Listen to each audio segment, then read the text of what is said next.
whiskey. Woo! All right. Welcome to day one of the whiskey adventure.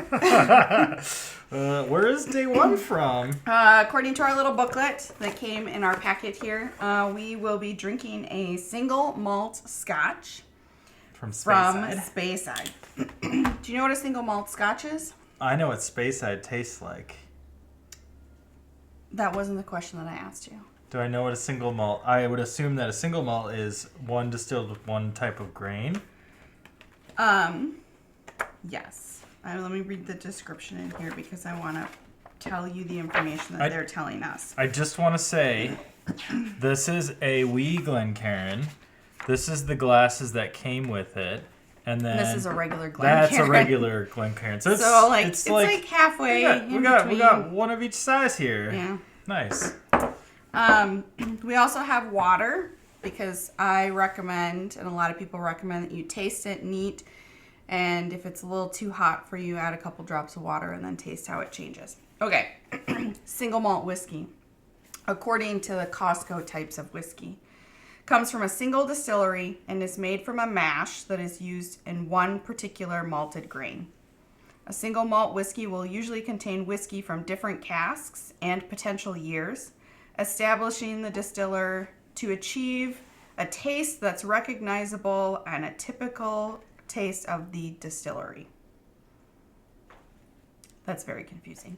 So basically what that means is, single malt has to be harvested and distilled all within 1 year. And it has to be made at one distillery. But you can pull different casks from those single malt years and you can blend them together. They have to put the minimum age statement on the label. So this one is 4 years. Yep. So it said 4 years. So this one is a minimum of 4 years old as a single malt from Speyside.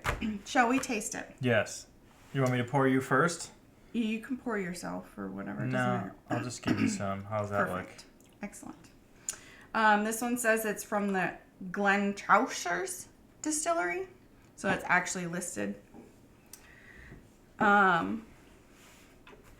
This is fun because it has like colors and stuff. Can you describe what having it neat is?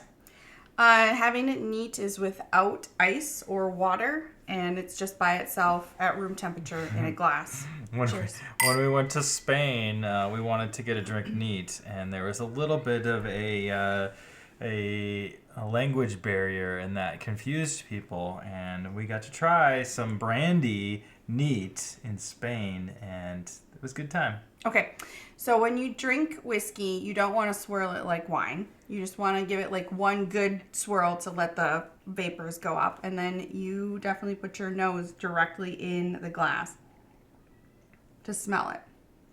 And burn your nose hairs off. You keep your mouth open so that the air goes up in your nose and out through your mouth. What does this taste or smell like to you? It smells like caramel. I get like honey. Honey? Okay. And straw. Almost like oats, like malted oats. And there's something that's kind of sharp in there. I don't know. All right, let's try it. I already tried it. You're a little behind on me.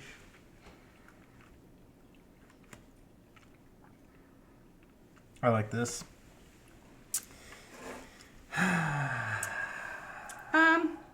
I think it's fine. I think that this is well made. I think this is a good to very good level of whiskey. It's just, I feel like it's a little light. Oh, but overall. This is exactly like my cup of tea. This would be a good like summer whiskey, I think, like sitting out on the patio on like an 80-degree night. This would be great. Neat because it's very light. It's not very offensive. It's got some nice flavors on the palate. Definitely has a lingering like flavor to it because I can still taste it in my mouth and I'm still salivating. Okay, I'm going to put 1 drop of water in with a pipette that we bought on the internet somewhere. We got a 1,000,000 pack of them. And I'm just going to carefully let it in. A lot of people use ice because the ice melting will add water. Drop one in. Do we want to know what Costco lists as the nose and the palate? No, not yet. Okay.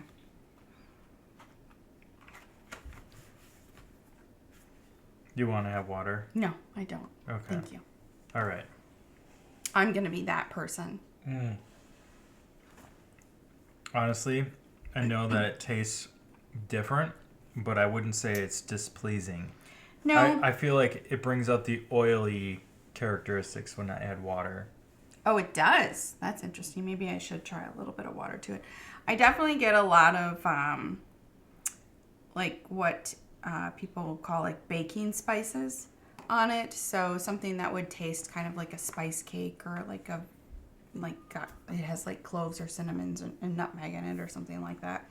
But overall, I mean, I think it's good. Not disappointed with it. If I was served this, I probably would drink an entire glass of it. What? Nothing. I would definitely have this. I will need to figure out what their actual logo looks like, if it's that or something else, and remember this.